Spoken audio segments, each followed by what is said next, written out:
শিল্পীদের তো অনেক রকমের কাজই করতে হয়। উদ্ভট কাজগুলো থেকে নিজেকে একটু দূরেই রাখি সবসময়। আমার মনে হয় না আমার নাটকগুলোর নামের কোনো কমপ্লেইন আছে। মানুষের কাছে আলটিমেটলি কাজটা পৌঁছায়, নাম না। মায়ের দাম নামটা তো খুব ক্যাচি। ভিউ যে আমি পছন্দ করি না তা কিন্তু না, শিক্ষা মানুষকে সীমিত করে। আজকে যে নাটকটি আমি কাজ করছি এটি একটি একক নাটক এনটিভির জন্য। নাটকটির নাম মায়ের দাম।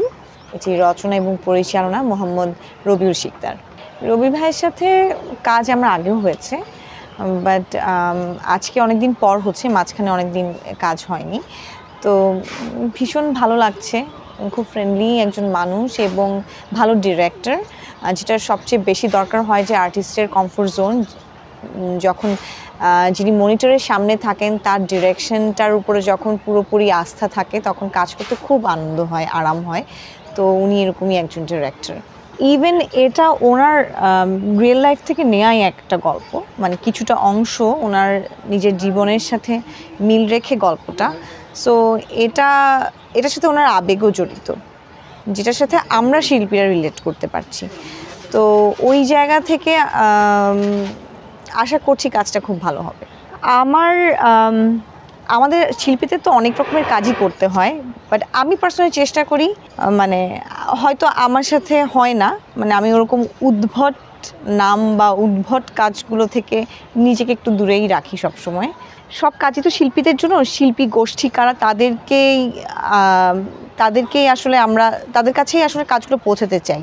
তো আজকে যে নাটকটা যেমন কাজ করছি, আপনি নাম শুনে বুঝতে পারছেন নাটকটা অ্যাক্টিংয়ের জায়গা বলেন, গল্পের জায়গা বলেন, একটা বেস আছে। তো এই ধরনের কাজ করতে আমি খুব কমফোর্ট ফিল করি। So double million offer, Walton fridge কিনে পেতে পারেন 20 লক্ষ টাকা, রয়েছে কোটি কোটি টাকার নিশ্চিত উপহার। আমার মনে হয় না আমার নাটকগুলোর নামের কোনো কমপ্লেইন আছে আর কি। মানুষের কাছে আলটিমেটলি কাজটা পৌঁছায়, নাম না। তো আমি মনে করি যে আমাদের কাজটাই পৌঁছাবে। এবং মায়ের দাম নামটা তো খুব ক্যাচি, আমার কাছে তো মনে হয় এই নামটাই অনেক ক্যাচি। এটা তো অনেকের কাছেই পৌঁছানোর কথা, সবার কাছেই পৌঁছানোর কথা, কারণ আমাদের সবার ঘরে মা আছে।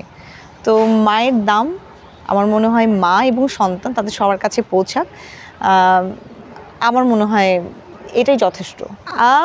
ভিউ যে আমি পছন্দ করি না তা কিন্তু না, ডেফিনেটলি আমি ভিউ পছন্দ করি, বাট মানুষের নিজের একটা মানে শিক্ষা আর মূল্যবোধের জায়গা থাকে। তো ওই জায়গা থেকে আমার মনে হয়, বলে না শিক্ষা মানুষকে সীমিত করে, তো অনেক সময় কিছু জায়গায় আমি সীমিত হয়ে যাই। বাট আবার খুব মজার কাজ যে করি না তাও না, যেগুলো মানুষের কাছে অনেক ভিউ হয় এরকম কাজও করি। সেই কাজের সেই জায়গাটা আবার আলাদা, সেই কাজটা সেই কমফোর্ট জোন থেকে করা।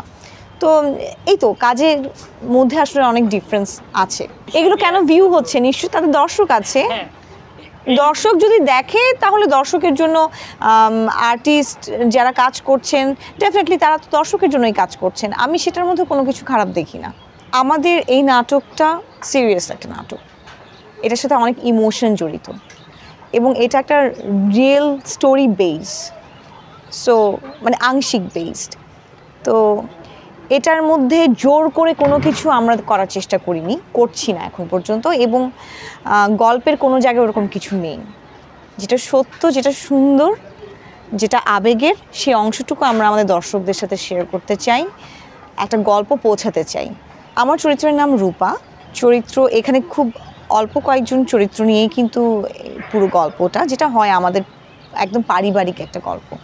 তো এই মেয়েটি কারো ওয়াইফ, কারো মা, এবং তাদেরও একজন মা মানে যে এই গল্পের মধ্যে আছে।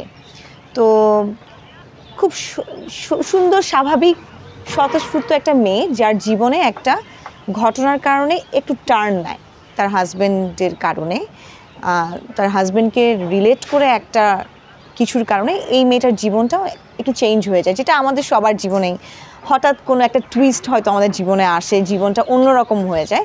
মেয়েটার সাথে ঠিক তাই ঘটে। গল্পটা তো আপনার স্ক্রিনে দেখবেন, আমি শুধু এতটুকু বললাম।